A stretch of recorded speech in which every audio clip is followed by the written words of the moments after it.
Basically what he was saying, hey, a lot of those guys might have had some dope songs, even classic songs, but they didn't necessarily have classic albums.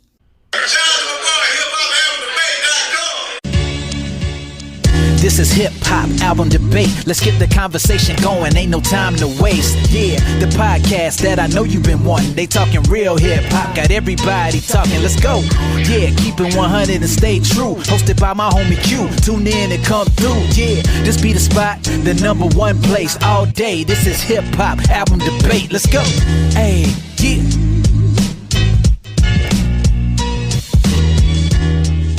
Welcome to Hip Hop Album Debate, the podcast. This is Q, and this is episode 87. And the debate topic is that boy Eric B and Rakim and that album, Follow the Leader. Was it a classic, dope, regular, or garbage? All right. But before we get into this convo, you guys be sure to like, share, subscribe. Tell a friend to tell a friend to tell a friend. Dig that? All right, so let's get into this, man. Let's get into this.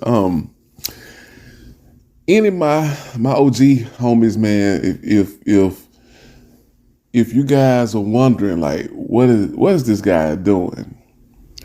Rakim, the God MC, wondering if Follow the Leader is a classic. Like, this is not even up for debate. This is not a conversation. This is already understood.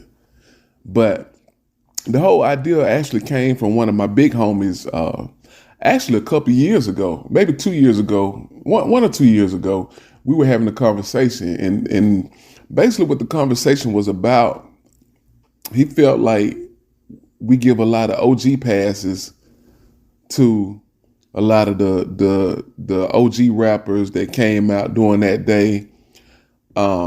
Basically what he was saying, hey, a lot of those guys might have had some dope songs, even classic songs, but they didn't necessarily have classic albums, or they may have been accredited for having more classic albums than they actually had. And I was like, could be some truth to that. Could be some truth to that. You know what I'm saying? And so he was like, look at Rakim. I said, okay, what about him? That's the God MC. What's up? Let's talk about it. Let's chop it up. And he was like, name one other classic album by Rakim other than Paid in Full. So I don't know why my mind went blank. He was like, that's the only classic album he got is Paid in Full. So I'm like, no, that's not it. He got snapping my fingers, and he was like, see, that's how you know he only got one classic. Why you can't think of the other one? So I'm like, bro, man, you can't do that. You're not being fair, man, because I'm like, first and foremost, I love Rakim, but in terms of me, when I want to listen to an album like from that era, from rappers that's cut from that cloth, I was more of a LL Cool J guy. I was more of a Big Daddy Kane guy.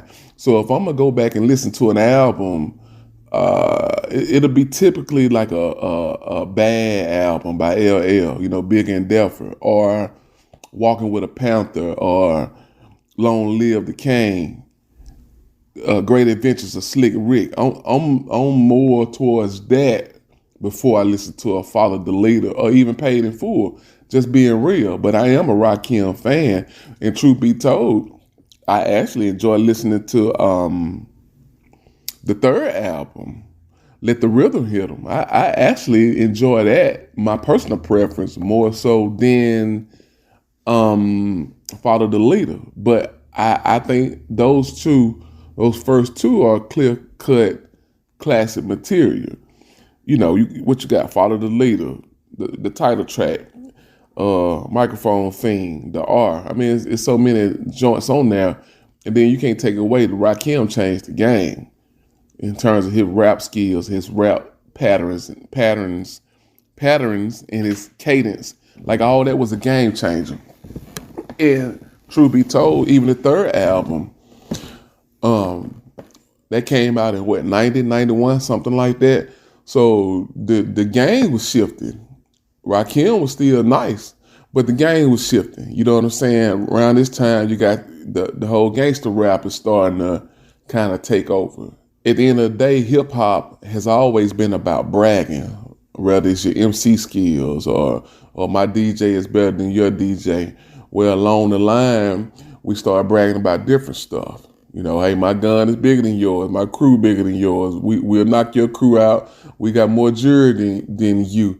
This, that, and the third. So with Rakim basically just bragging about his MC skills, you know, it might have fell on deaf ears after a while. So maybe the third album didn't get as much attention as it should have gotten.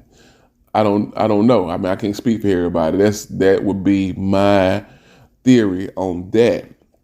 But my opinion, man, Follow the Leader, it's a classic. But let's see what you guys had to say. All right. On Facebook, my man Everett Rawls write classic, no doubt. Tyrone Mack, also on Facebook, big homie, he writes classic, so classic that I had to say it twice.